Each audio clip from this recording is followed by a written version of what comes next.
Hello guys, जैसे कि तुम्हें पता है कि सर्दी का मौसम चल रहा है, तो इसलिए मैं 2 हफ्ते से बिल्कुल बीमार ही पड़ा था और अभी भी थोड़ी तबीयत खराब है। और जैसे कि तुमने बीच में देख लिया होगा कि मैंने वीडियो डाली थी और अब मैं ये वीडियो बना रहा हूँ। और वीडियो को शुरू करने से पहले तुम लोग मुझे कमेंट में बताओ कि मुझे यूट्यूब मेंबरशिप खोलनी चाहिए कि नहीं, क्योंकि मैं सोच रहा हूँ खोलने के लिए। तो ठीक है, चलो अब वीडियो की ओर आते हैं। वीडियो की शुरुआत एक गाँव से हो रही होती है जो पूरा जल रहा होता है और हम वहाँ पे एक लड़की को देखते हैं जो अपने पूरे गाँव को जलते हुए देख रही होती है और वो बिल्कुल बेसुध होती है, सदमे में होती है क्योंकि उसका पूरा गांव जल रहा होता है। तभी उसके पीछे कोई आते हुए कहता है, क्या तुम उसे पूरा साफ देख पा रही हो, क्योंकि ये तुम्हारे गलत काम की कीमत है। तो वो लड़की मुड़ते हुए कहती है, तब तो ये मुझे मारने के लिए काफी होना चाहिए, लेकिन सभी गांव वालों को क्यों मारा। तो वो आदमी कहता है, वो जमीन जिसमें तुम रही और जो जिन लोगों से तुम मिली हो और जिसने तुम्हें सहारा दिया वो सब गंदा और बेकार है, इसीलिए मैंने सब कुछ जला दिया। तो वो लड़की कहती है, फिर भी तुम्हें उन्हें मारने का कोई अधिकार नहीं है, तुम ऐसा नहीं कर सकते। तो वो आदमी कहता है, मैंने ये कर भी दिया, तुम तो रोक भी नहीं पाई।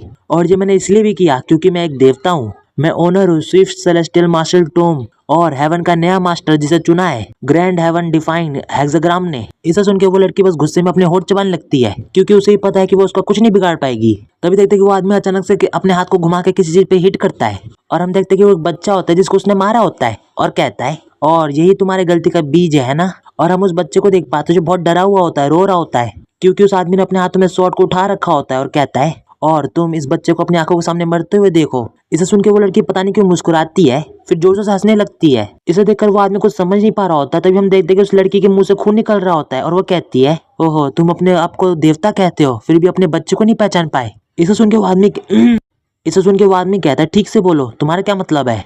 उस लड़की को बहुत दर्द हो रहा होता है, फिर भी वो उसको मुस्कुराते हुए देख रही होती है और उसके अगले ही पल वो जमीन पे गिर जाती है और देखते हैं कि वो आदमी और बच्चा उसे गिरते हुए देख रहे होते हैं। और वो आदमी मन में कहता है, उसका क्या मतलब था कि वो मेरा बच्चा है। यहाँ तक कि उसकी माँ भी उसकी आंखों के सामने मर गई। ये लाचार बच्चा डर के मारे जम गया है और कुछ भी नहीं कर पा रहा है। और वो उससे कहता है, चलो बताओ तुम्हारी उम्र कितनी है। तो बच्चा घबराते हुए कहता है, 12। तो वो आदमी मन में कहता है, उसकी उम्र उतनी ही है जब मैं उसे छोड़ के गया था और ये मेरे जैसा दिखता है, चेहरा और नजर दोनों मेरे जैसा। और वो उस बच्चे से कहता है, क्या तुम मेरे साथ आ रहे हो।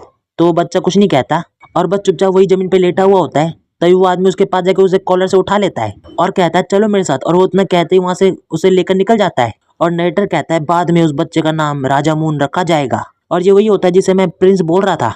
उसका सीन शिफ्ट होता है एक सिंहासन पे जहाँ पे कोई बैठा हुआ होता है और जो वो सिंहासन में बैठा हुआ था वो थोड़ी आवाज करता है और उसे इस तरह आवाज करता हुआ देखकर उसका नौकर या सलाहकार जो भी है वो उसे देखने लगता है और जमीन पे झुक जाता है रिस्पेक्ट दिखाने के लिए। तभी वो आदमी अपना हाथ दिखाते हुए कहता है, खड़े हो जाओ। तो वो नौकर भी बिना कुछ कहे बस चुपचाप खड़ा हो जाता है। और वहाँ पे एक और आदमी होता है जो उसे कहता है, आपको सोए हुए काफी समय हो गया है, तो आप और क्यों नहीं सोते। तो वो सिंहासन में बैठा हुआ इंसान खड़ा होकर कहता है, ओह, क्या तुम्हें मेरी चिंता है। और मैं फिलहाल के लिए इस आदमी को मंत्री कहूंगा। तो मंत्री कहता है, मुझे बस इस बात की चिंता है कि ओवरशियर हमेशा जागता रहता है। और अब जाके हमें इस आदमी के बारे में बताते हैं कि पहला महान ओवरसियर वो इंसान जिसने डार्क हेवन मार्शल एम्पर बिरियन और राजा मून को लेकर आया और जो स्विफ्ट सेलेस्टियल मार्शल टूम का मालिक है। और ओवरसियर मुस्कुराते हुए कहते हैं, तुम ये जान के सरप्राइज हो जाओ कि मैं कभी सोता ही नहीं हूँ, लेकिन मुझे हैरानी इस बात पर है कि नींद आना अभी भी पॉसिबल है। और क्या तुम्हें रिकॉर्ड के मालिक के बारे में कुछ पता चला। तो वो आदमी बिल्कुल आराम से कहता है, मुझे पता नहीं चला। ओवरसियर को देखते जो मन में कहता है, जो मैंने देखा वो पक्का ग्रैंड हेवन डिफाइंग ओवरसियर वो है जहाँ पे हेवन और अर्थ बदलता है। और ये पक्का है कि स्वर्ग ने मुझे अपना नया मालिक चुना है। Unusually Swift Celestial Martial Tome एक अंश है। और ये देखते हुए कि स्विफ्ट सेलेस्टियल मार्शल टोम सिर्फ डॉक्यूमेंट है मार्शल आर्ट के कंक्लूजन का, पॉसिबल है कि वहाँ पे एक और रिकॉर्ड मौजूद हो कुलमिनेशन ऑफ विजडम का। हालांकि मैं मालिक स्विफ्ट सेलेस्टियल मार्शल टोम का मार्शल आर्ट के जरिए स्वर्ग के रहस्य को समझ चुका हूँ। क्या हो अगर रिकॉर्ड्स का मालिक भी कोलनाइजेशन ऑफ विजडम की खोज करे और स्वर्ग की पावर हासिल कर ले। ग्रेट हेवन डिफाइनिंग हेक्साग्राम सिर्फ अब मेरा नहीं रहेगा। इससे पहले कि ऐसा हो मुझे रिकॉर्ड्स के मालिक का पता लगाना होगा। मैं उस समय का सपना देख पा रहा हूँ, कुछ तो हुआ होगा। तभी हम देखते हैं कोई जोर से टेबल पे हाथ मारते हुए कहता है, ये पूरी तरह से एक्सेप्टेबल नहीं है। ब्लू वुल्फ ऐसा गौरवशाली नाम किसी बाहरी इंसान को कैसे दे सकता है। और हम देख पाते हैं कि वो जगह फर्स्ट प्रिंस का हॉल होता है। और वो आगे कहता है, ये नॉर्थ सी के सभी वॉरियर्स का अपमान है। और हम देखते हैं उसके सामने वाला इंसान कहता है, अपने आप को शांत रखो कुतुल्ला। यहाँ तक कि फर्स्ट वुल्फ भी बाहरी इंसान था। याद रखो कि ऐसा कोई कानून नहीं है कि सिर्फ नॉर्थ सी के योद्धा ही इस टाइटल को हासिल कर सकते हैं। दूसरा इंसान कहता है, हम इस बात पर डिस्कस नहीं कर रहे कि बाहरी इंसान काबिल है या नहीं। मुद्दा यह है कि ब्लू वुल्फ तीसरी राजकुमारी का मेहमान है। अगर ये बात पूरी नॉर्थ सी में फैल गई तो कौन जानता है कि क्या हो सकता है। थर्ड प्रिंसेस आइस एम्परर की पोजीशन के लिए एक लीडिंग कैंडिडेट के रूप में उभर रही है और कई सारे ट्राइब्स उसके पक्ष में जा रहे हैं। तभी कुतुल्ला चिल्लाते हुए कहता है ये कमजोर कबीले एक साथ इकट्ठे हो गए हैं, लेकिन इससे कोई फर्क नहीं पड़ता, मैं कुतुल्ला उन सबको नीचे कर दूंगा। तो उसके बगल वाला कहता है बस इतना ही नहीं, तो कुतुल्ला उसे देख रहा होता है। स्वॉर्ड सेन के सक्सेसर और इवन फॉल के नए मालिक ने ब्लू वुल्फ का टाइटल भी हासिल कर लिया है। अगर वो थर्ड प्रिंसेस के साथ मिल जाता है तो हमारी जनजातियां बुजुर्ग पक्के से बहुत हिल जाएंगे। तभी कुतुल्ला के सामने वाला इंसान कहता है मैं समझ नहीं पा रहा हूँ कि आइस एम्परर ने ऐसा चुनाव क्यों किया, आखिर उनके दिमाग में क्या है। तो कुतुल्ला कहता है मुझे लगता है कि वो बूढ़ा नहीं बहुत बूढ़ा हो गया है। तो वो गुस्से में कहते हैं अपना मुंह संभालो कुतुल्ले।